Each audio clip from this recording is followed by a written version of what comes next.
Right, and going into section 3 now is create activity.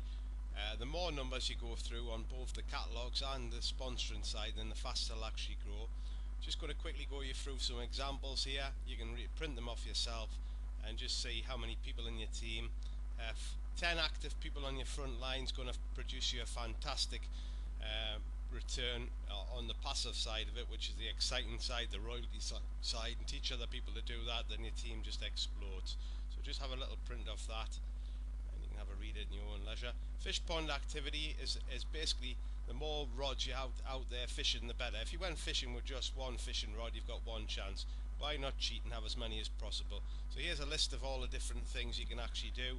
Prospect list, that's the first one, is everybody you know. A good place to track down friends that you cannot get in touch with off your address book. First way to contact them should be picking up the telephone and getting them to have a watch of a DVD by just saying, look, can you help us? I've come across something really exciting, I'd love your opinion on it.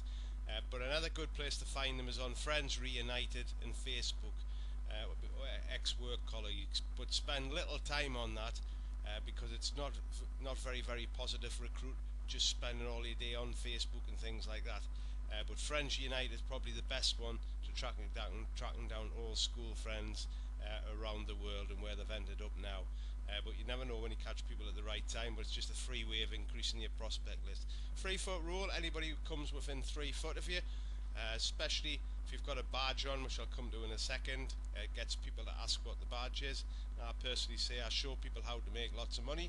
Do you know anybody who wants to make lots of money? And virtually everybody says, what is it? Most important, then you write down their email address, telephone number and postal address to either send them information, or if you're in the car you should have DVDs with them to give them straight away. Have a goal to get out as many DVDs as possible. It's just like the catalogues, a numbers game. The more people that get it, more people will join. Hand out business cards to everybody you meet. Make sure that that seed's planted on you, so that they've got that if they change their mind. Flyers and cards, you can do that through the letterboxes on cars. Place adverts in newspaper shop windows, but you can put them anywhere. Chip shops, taxi ranks, supermarkets, swimming baths, anywhere where there's a notice board you can stick one up. Badges always work. Bright fluorescent badge. Car sticker, your car's your own advert, and people are stuck behind it quite a bit now in traffic, so it's important that you have a car sticker on there with your web address. Best places to get, if you're new, to get a web address is from the big advertiser web shop for the website, and you can have the text service and everything there. Goes into a very clever autoresponder or contact manager where you can update people on a regular basis. Career surveys, you can actually stop people in the street and do a survey if you feel comfortable to do that. Approach your customers.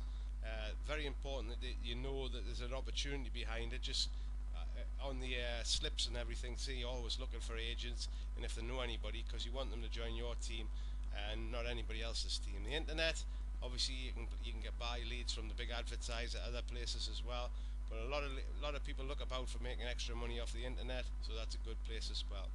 Put up freestanding posters. You kind of stick them on street furniture because it damages, but if they're just tied up and not doing any damage, they can be a great way. Newspaper ads, ask your upline for advice. I'd only start on very low cost adverts on if you're doing newspaper advertising. The telesales people are trying to sell you huge ones because they're on commission, but the little adverts work just as well. Advertising pool, have a word with your upline and see if there's any advertising pools going. Mail shots, they work, but not as good as they used to because there's so much more done through the email now. So direct mail still works if you want to go down that route. Ask for referrals. Anybody who says no, ask for referrals. Hot pockets, that's when you basically put a fan of business cards and stick them to bus shelters, cash machines, etc. Mail shots, small businesses, maybe fax small businesses, text small businesses, anything to sort of get the numbers coming through. Make sure your upline reads the basics book, the 45-second presentation. Follow a duplicatable system of moving them catalogues and teaching that through your team.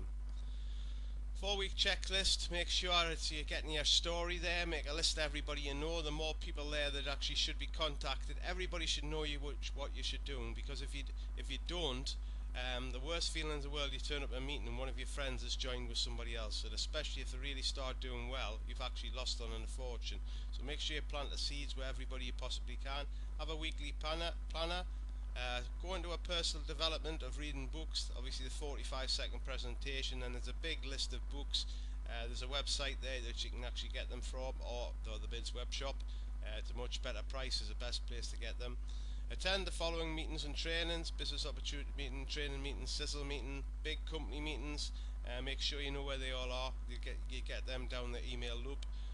Very important when you're new people, that when they're connected to the Easy Reach, the voice message system from kleeneze, you bounce messages back and forwards. Retail and Development Plan 1000. Make sure everybody's achieving a minimum of £1,000 worth of volume, and that will duplicate down your team. You'll find that some people want to do a lot more than the 1,000. So just give here some examples of you sponsoring one person doing 1,000 after month 2, and after month 3 duplicating that. Qualifying your prospects. It's interesting just to write down what people do, but really you can throw this out the window, because most people have come from all kinds of different backgrounds. But it's good if it's probably better if you have a little play with this, just to see. And then actually you'll be amazed. Sometimes the people you think would be perfect to do this are the ones that don't do it, and the ones who were quiet and you never thought to do anything with it, through personal development they just grow to be enormous in this business. So have a look at these just little words. You can just tick beside the people what you think of them, and if you're running out of people to sort of prospect, here's a list of all the people who do you know, and it goes on and on and on. And then you can just work your way through that, but always be adding new names to your prospect list. And have a sheet that you can actually sort of just to see where they are at the present time and what you think they are, and then see what happens once you've actually prospected them. A couple of pages of that. Just go through that. When you do your prospect sheet and phoning people, it's always worth building a bridge to try and find out what they do at the present time, what they actually want. The Danny Johnson telephone training CD is probably the best one out there. I suggest you get it to listen to that. You get it from the Bids web shop and listen to how she actually handles talking to people on the phone. It's absolutely superb, because what you don't want to become as a salesperson, you just want to actually find out what people want and let them talk as much as possible. Keep a record of what you've actually sent them, or where they've come from, or how much they've seen, so you know exactly where you're up to when you do your follow-up calls. And then off your activity planner, see where the leads are coming in. The more leads coming in, the better, and over a period of time you can pipeline all them leads as well, which means using an autoresponder, even if they said no, you can remail them back, and with fresh stories of where all we're sending down the email loop.